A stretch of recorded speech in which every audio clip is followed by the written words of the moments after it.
নমস্কাৰ গাইজ, আমাৰ নতুন এটা ভিডিঅ'লৈ আপোনালোকক সকলোকে স্বাগতম জনাইছোঁ। আপোনালোকে আমাৰ চেনেলটোত ভিডিঅ'সমূহ চাই কিন্তু ছাবস্ক্ৰাইব নকৰে, মনটো বৰ দুখ লাগে। কিন্তু দুখ কৰিলেনো কি হ'ব, ভাল কণ্টেণ্ট দিলেহে মানুহে ভিডিঅ'টো লাইক শ্বেয়াৰ আৰু ছাবস্ক্ৰাইব কৰিব। বাকী যি কি নহওক, মই এটা কথা কওঁ, মানুহে যদি কেতিয়াবা কিবা এটা পৰিস্থিতিত পৰিলে পিছলৈ যদি কেনেবাকৈ ঘূৰি চায়, সেই পিছলৈ ঘূৰি চোৱা পৰ্যায়টোৱে যদি তেওঁৰ কাৰণে জীৱনৰ এটা মূল্যৱান সময় হয়, সেই পিছফালে ঘূৰি চোৱা সময়টোৱে যদি তেওঁৰ অকাল মৃত্যু লিখা থাকে, তেতিয়া কি হ'ব পাৰে, সেয়া হওক মানুহৰ জীৱনতেই বা জীৱ জন্তুৰ জীৱনতেই হওক, মানে জীৱৰ জীৱনতেই হওক, মুঠতে কাৰোবাৰ জীৱনত লগতেই হওক, যদি মানুহে এবাৰ পিছলৈ ঘূৰি চাওঁতেই তেওঁৰ জীৱনটো সেই মুহূৰ্ততে যেন শেষ হৈ যায়, তেনেকুৱা এটা কাহিনী আপোনালোকক মই এতিয়া ক'ম। যদি ভিডিঅ'টো চাই ভাল পায়, সঁচাকৈ আপোনালোকে চেনেলটো ছাবস্ক্ৰাইব কৰি দিব। ব'লক নহ'লে কাহিনীটো আৰম্ভ কৰোঁ। হৰিণে দৌৰিব পাৰে, মানে বহুত স্পীড দৌৰিব পাৰে। হৰিণে দৌৰিব পাৰে 1 ঘণ্টাত 90 কিলোমিটাৰ, ভাবি চাওক। আৰু বাঘে দৌৰিব পাৰে 1 ঘণ্টাত 50 কিলোমিটাৰ। কিমান পাৰ্থক্য, 40 কিলোমিটাৰ পাৰ্থক্য। তথাপিও বাঘে হৰিণটো ধৰি খাব সক্ষম হয়। কিয় সক্ষম হয়? হৰিণটোৱে দৌৰে 1 ঘণ্টাত 90 কিলোমিটাৰ আৰু মানে বাঘটোৱে দৌৰে 1 ঘণ্টাত মানে 50 বৰ্গ কিলোমিটাৰ বা কিলোমিটাৰ।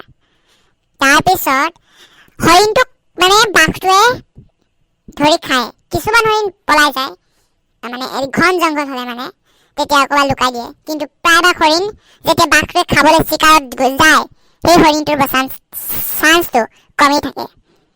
কিয় থাকে? কাৰণ হৰিণটো দৌৰে 1 ঘণ্টাত 50 কিলোমিটাৰ, বাঘটো দৌৰে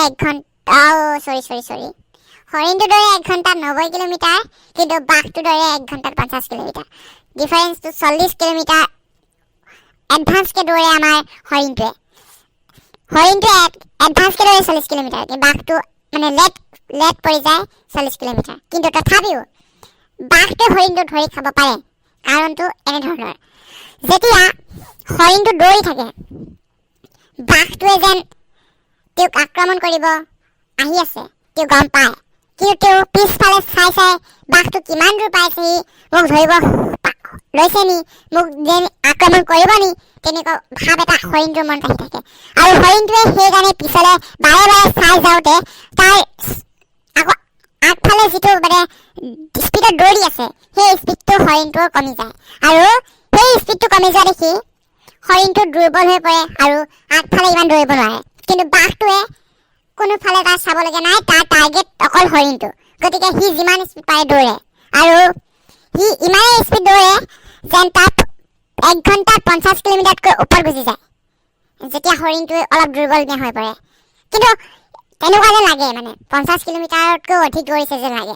কিন্তু বাঘটোৰ ভাগৰ লাগে, বাঘটোৰ দৌৰটো অলপ কমাই দিয়ে। কাৰণ বাঘটোৱে গম পায় হৰিণটো যে মই এনেও ধৰিব পাৰিম নে নোৱাৰিম, সি গম পায়। আৰু হৰিণটো ইমান স্পীড দৌৰে যেন মানে নিজৰ প্ৰাণটোনো বচাবলৈনো কোন নদৌৰিব হয় ন, ইমান হেৰিয়ত। আৰু হৰিণটোৱে পিছলৈ বাৰে বাৰে চাই যোৱাৰ ফলত তাৰ গতিবেগ কমি যায়। আৰু গতিবেগ কমি যোৱা দেখি তাৰ মানে পিছলৈ চাওঁতে তাৰ ভাগৰে ধৰে, আৰু ভাগৰে ধৰত সি ইমান দৌৰিব নোৱাৰে। সেই চেগতে বাঘটোৱে তাৰ ওপৰত আক্ৰমণ কৰে আৰু তাক মানে হত্যা কৰি তাৰ মাংস ভোজন কৰে। ভাবক, সেই হৰিণটোৱে যদি পিছলৈ নেচায়, মোক ধৰিলেও ধৰিব, মাৰিলেও মাৰিব, মই অকল দৌৰিব লাগে বুলি যদি সি অকল দৌৰি থাকে, তেতিয়াতো তাক বাঘটোৱে আক্ৰমণ কৰিব নোৱাৰে। বাঘটোৰ অকল নিৰ্দিষ্ট লক্ষ্য হৈছে হৰিণটো। সি অকল হৰিণটো যেনেকৈ নহওক লাগে ধৰিব লাগে। কিন্তু আমি ভাবোঁ, যেতিয়া ডিস্কভাৰী চেনেলত চাই থাকোঁ, হৰিণটোক যেতিয়া খেদিলৈ যায় বাঘটোৱে, তেতিয়া মানে যেতিয়া অন্তিম পৰ্যায় হৈ যায় আৰু হৰিণটোক যাতে ধৰিব, এতিয়া তেনেকুৱাত বাঘটোৱে অলপ বেছি স্পীড দৌৰিছে যেন লাগে। কিন্তু বাঘটো স্পীডত নদৌৰে, বাঘটো হৰিণটোৰ গতিবেগটো কমি যায়। আৰু গতিবেগটো কমি যোৱা দেখি হৰিণটোতো 90 কিলোমিটাৰত দৌৰি আছে বুলি ভাবোঁ, তাতকৈ ওপৰত মানে বাঘটো দৌৰে বুলি ভাবোঁ। কিন্তু বাঘটো যিমানটো স্পীড যায় সিমানতে গৈ থাকে, হৰিণটোৰ গতিবেগটো কমি যায়। কাৰণ হৰিণটোৱে পিছফালে বাঘটো আক্ৰমণ কৰিব নি, বাঘটো কিমান দূৰত পাইছেহি, বাঘটো মোৰ ওচৰত পাইছেহিনে তেনেকুৱা ভাৱত আহি থাকোঁতে হৰিণটোৰ মৃত্যুৰ মানে ওচৰ চাপে। কিন্তু কেতিয়াবা ঘন জংঘল হ'লে মানে হৰিণটো ক'ৰবাত লুকাই দিয়ে সেইটো বেলেগ কথা। কিন্তু হৰিণটো যদি পিছফালে নেচায় যে আগফালে এনি টাইম দৌৰি থাকে তাক কেতিয়াও বাঘে আক্ৰমণ কৰিব নোৱাৰে। সেই কাৰণটোৰ কাৰণেই বাঘে হৰিণাক আক্ৰমণ কৰে। গাইজ এইখিনিতে যদি ক'ৰবাত ভুল ভ্ৰান্তি হৈ গৈছে গতিকে নিজৰ বুলি আপোনালোকে ক্ষমা কৰি আমাৰ এনেধৰণৰ ভিডিঅ'বোৰ চাবলৈ প্লিজ চেনেলটো ছাবস্ক্ৰাইব কৰি ল'ব। আৰু এটা কাহিনী ক'ম, গতিকে সেই কাহিনীটো শুনিবলৈ আপোনালোকে আমাৰ চেনেলটো সনাতন আছামিজ ব্লগ এই চেনেলটো ছাবস্ক্ৰাইব কৰিব লাগিব। তেতিয়াহে অন্য এটা ভিডিঅ' আপোনালোকে চাব পাৰিব। আজিলৈ আহিছোঁ, বাই বাই, লগ পাম অন্য এটা ভিডিঅ'ত। ছাবস্ক্ৰাইব কৰি থ'ব, তেতিয়া অন্য এটা ভিডিঅ' আপোনালোকে নিশ্চয় চাবলৈ পাব।